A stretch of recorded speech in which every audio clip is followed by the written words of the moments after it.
want to check back in now with Joe Khalil, our correspondent there in D.C. An important development out of Colorado tonight.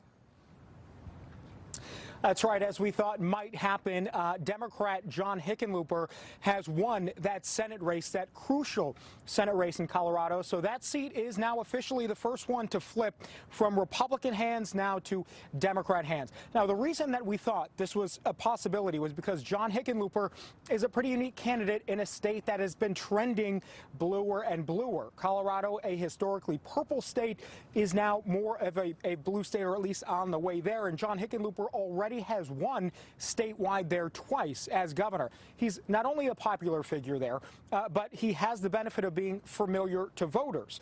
He was also the two-term mayor of Denver.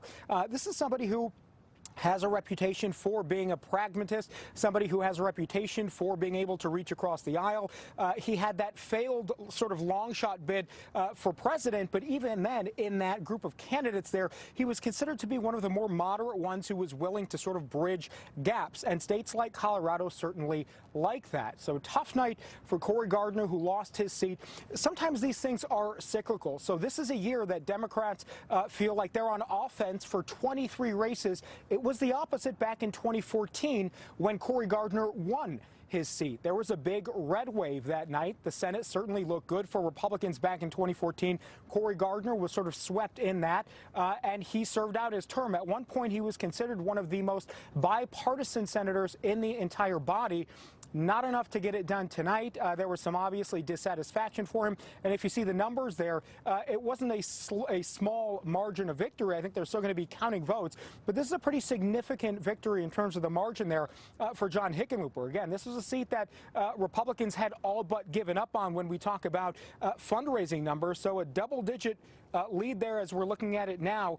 This race was largely about the Affordable Care Act, largely about health care, which is a theme in many of these battleground Senate races, but it was also about Colorado-specific issues. And this is a state that has a lot of forestry.